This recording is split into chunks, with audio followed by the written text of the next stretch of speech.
Good morning. This is Srinivas. Welcome to Chemistry class, Chapter 2, the continuation of the previous class. Is matter around us pure? Chapter 2,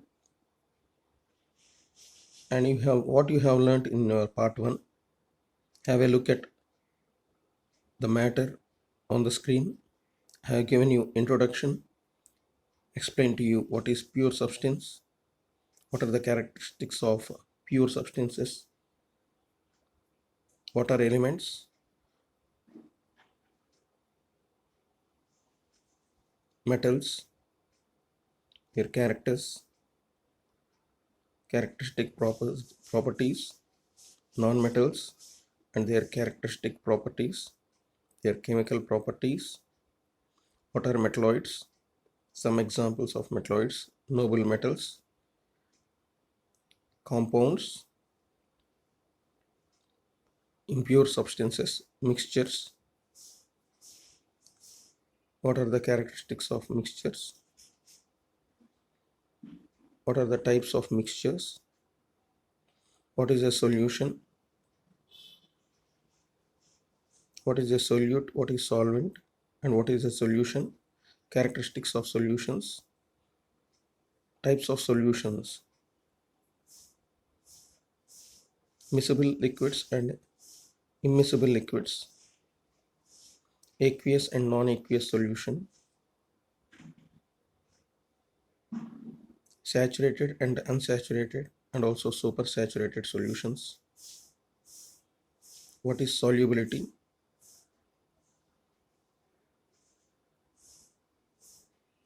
What are the classification of solutions basing on the solute particles?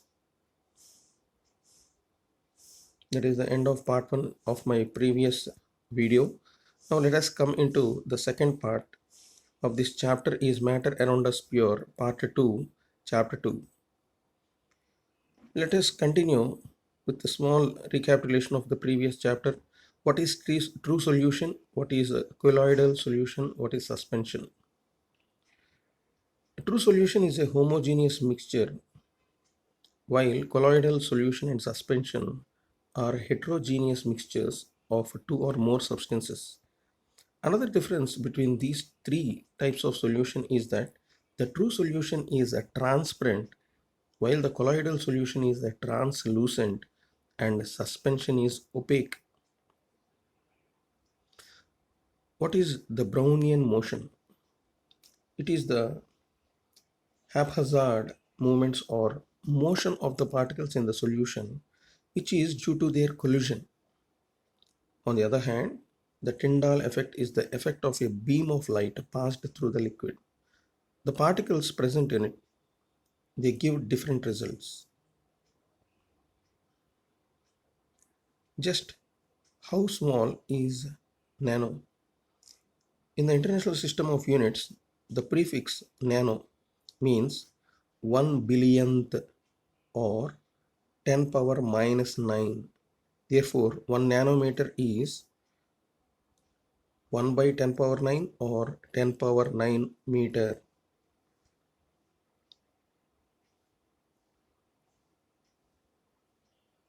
These are the differences between the differences or the comparison between true solution, colloidal solution and suspension. First, understand the meaning.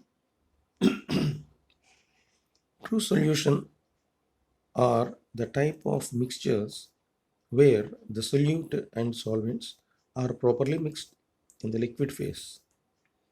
Colloidal solutions are the type of mixtures where the solute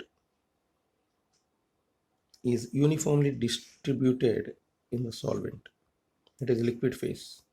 So tiny particles in the liquid phase, that is colloidal solution. The suspension is the mixture where the solute does not get dissolved, rather get suspended in the liquid and float freely in the medium, that is called suspension. Example of true solution is sugar solution, Example of colloidal solution, starch dissolved in water, and example of suspension is soil dissolved in water, or you can take your cough syrup. So have a look at this, which is homogeneous, which is heterogeneous. Two solution is homogeneous and remaining two are heterogeneous. Now let us get into the size. The size of particles in a true solution is less than 1 nanometer. So less than 10 power minus 9 meters is the size of true solution particles. And the size of colloidal solution particles are between 1 nanometer and 1000 nanometers. The size of particles in suspension is greater than 1000 nanometers.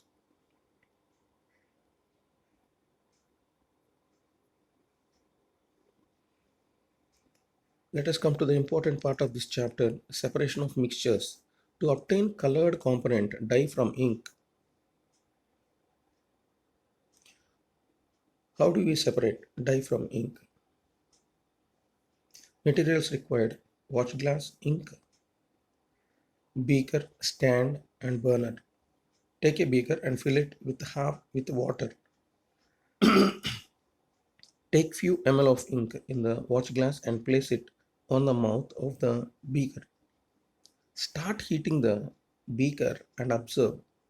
Heating a continued as long as the evaporation is taking place. Heating is stopped when no further change can be noticed on the watch glass. What do you observe? Evaporation takes place from the watch glass can be seen. Residue is left on the watch glass. We conclude that ink is not a pure substance, but it is a mixture of dye in which water can be easily separated by evaporation method. Ink is not a single substance. Evaporation taking place from the watch glass contains ink. What are the applications of separation process? This method can be used to separate the volatile component, that is solvent, from the non-volatile solute. To obtain common salt from seawater, seawater is trapped in small shallow pits called lagoons, or you can call bunds, and is allowed to stand there for a few days. During this time, the heat of the sun evaporates water in these pits, leaving behind the solid salt. This salt is further purified by crystallization method, which we will study in the later part of the chapter. To separate cream from milk by using centrifugation. Materials required: full cream milk, centrifuging machine, centrifuging machine or milk churner, jug, test tubes. Take unboiled cold milk in two test tubes and place these test tubes in a centrifuging machine. Centrifuge it is high speed by using a hard centrifuging machine for 2 minutes and observe.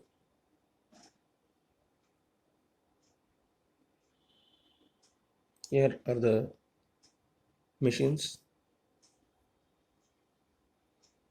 If you don't have centrifuging machine in your school, then you can do this activity by using a milk churner using in the kitchen.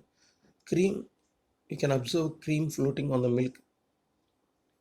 Conclusion: when milk is rotated at high speed, then the suspended lighter particles, that is fats and protein molecules, bind with each other forming cream and skimmed milk.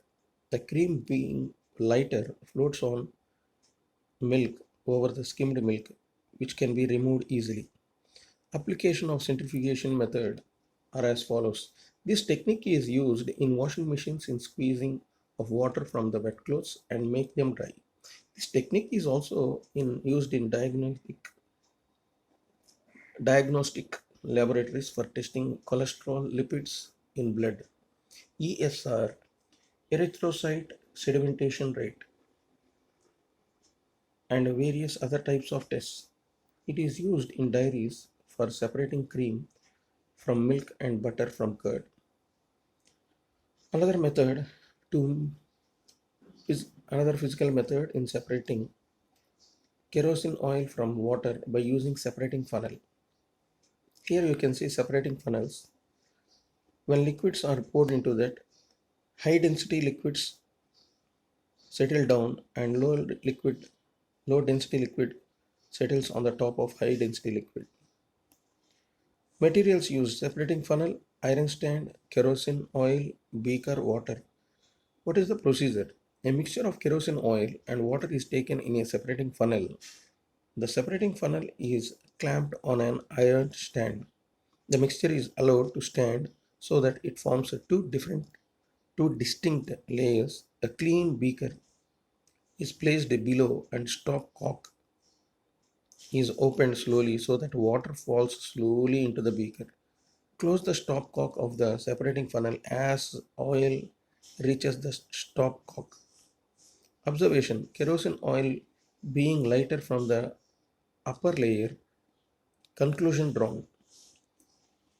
When a liquid mixture containing two immiscible meaning which does not mix, is taken in a separating funnel, then the liquid layers stand one above the other. The liquid layer with greater density forms the lower layer, whereas the lighter liquid having lower density forms the upper layer. Let us go through some of the applications of this method. They separate mixture of oil and water. In the extraction of iron from its ore, the lighter slag is removed from the top by this method to leave the molten iron at the bottom of the furnace. To separate a mixture of common salt and ammonium chloride. So another physical method. How do you separate common salt from ammonium chloride? Ammonium chloride is a paste like substance.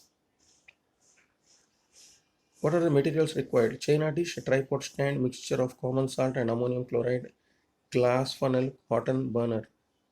Procedure: take the mixture of sand and ammonium chloride in a china dish, cover the dish with an inverted glass funnel, and place it on a tripod stand. Put a loose cotton plug in the opening of the funnel so as to prevent the escape of ammonium chloride vapors. Heat the china dish on a low flame and observe.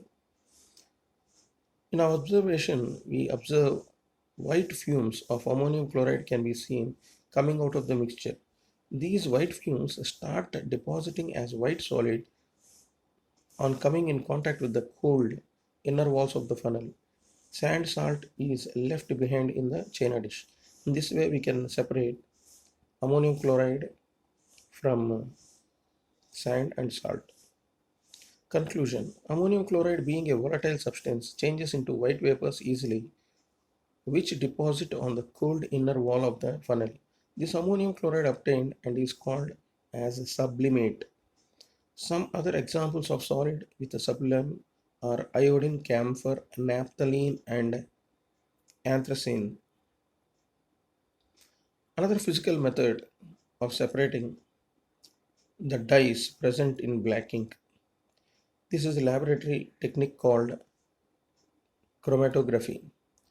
Strip of filter paper, water soluble ink, sketch pen or fountain pen, large size glass jar with lid, cotton and thread. It is a very simple experiment where you can take a filter paper, cut into a rectangular sheet, and just 1 centimeter above you just mark a dot using your black sketch, a dark dot, and tie the other end to a pencil and place the pencil on the jar in such a way that this paper tip at the bottom touches the water in the jar. Slowly, the water is sucked by the paper and touches the dot. As soon as this water touches the dot, the colors present in the dye are separated.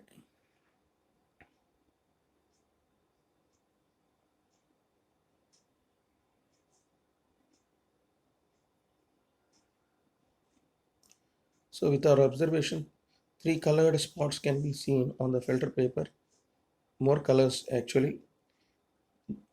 What is a conclusion? The given sample of blank ink has different dyes mixed in it. Another physical method used to separate a mixture of two miscible liquids of water, that is water and acetone, is distillation.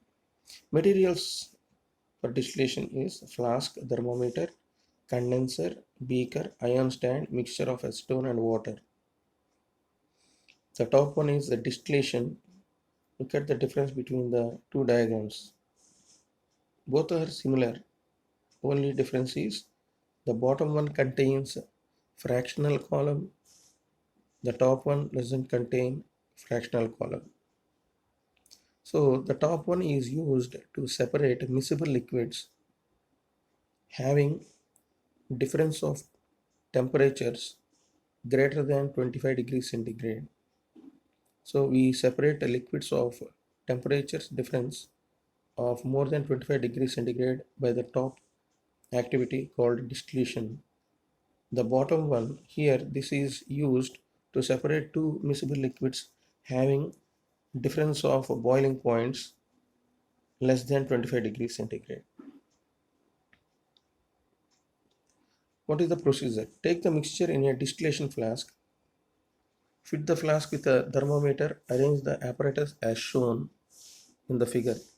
Heat the mixture slowly, keeping a close watch at the temperature and observe what happens.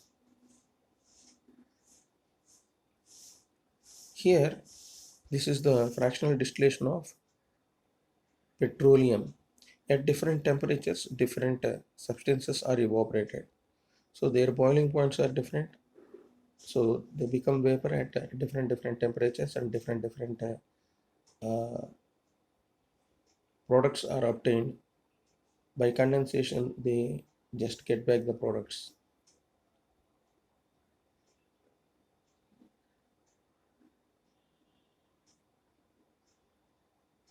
Crystallization is another physical method.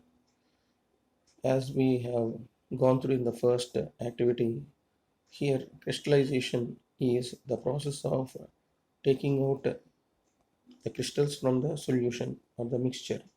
So here let us learn by using copper sulfate solution how do we remove crystals of copper sulfate. Materials required: impure sample of copper sulfate, beaker, china dish, glass rod. Take about 5 grams of impure sample of copper sulfate in china dish. Dissolve it in minimum amount of water. Filter the copper sulfate solution to remove the insoluble impurities. Heat the copper sulfate solution gently on a water bath until it becomes saturated and reaches its crystallization point. Crystallization point can be checked by taking some solution on a glass rod and waving it in the air. When a solid film, small crystals, is formed on the glass rod, then further heating is stopped. This indicates that the solution has been concentrated to crystallization point. Place the china dish on the table. After covering it with a watch glass, leave it undisturbed at room temperature to cool slowly for a day and observe thereafter. Now, observation: crystals of copper sulfate can be seen in the china dish along with the mother liquor, that is, the residual liquid which is left after crystallization. We conclude that concentrated solution of any pure substance forms crystals on cooling gradually. Pure crystals of copper sulfate are separated from the mother liquor. These crystals are dried further between the folds of a paper or a porous plate. Purification of water is another method of separating of the mixtures by physical method. Purification on surface water can be done through following steps: sedimentation, loading, filtration, chlorination. Sedimentation: the river water is pumped into a series of sedimentation tanks where it is allowed to stay for a day. Heavy particles of clay and other impurities settle down at the bottom due to the effect of gravity. The supernatant water is then sent to another settling tank. Loading. Next chamber, water is treated with chemicals that is alum and lime to get further settling impurities. The filtration is the clear water from the second tank is pumped into filtration tanks where sand and gravel filter completely, remove the suspended impurities. Chlorination. The clear water is chlorinated with a calculated amount of bleaching powder or chlorine in the chlorination tank. This process kills harmful bacteria and germs and provides safe drinking water. What are physical and chemical changes? You have already learned in your previous classes. We observe different kind of changes around us, like if you forget to keep the milk inside the fridge in summers, it gets rancid. Likewise, when you keep ice out of the refrigerator, you observe the water around it, and finally, the ice gets converted into water.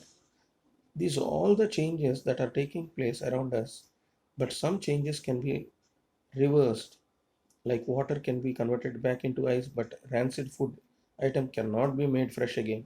Let us learn in detail about these changes. Physical changes, no new substances is formed. In chemical change, a new substance is formed always. In physical change, mass does not change, mass changes in chemical change. Energy is neither absorbed or released in physical change. Energy is absorbed or released always in chemical change. Physical changes are reversible in nature and chemical changes are irreversible. Physical changes, for example, glowing of bulb. Chemical change, example, rusting of iron, digestion of food. Sublimation of camphor is a physical change. Burning of magnesium ribbon is a chemical change. Magnetization of iron is a physical change, and reaction of metals with acids is a chemical change. So these are some of the examples of chemical changes.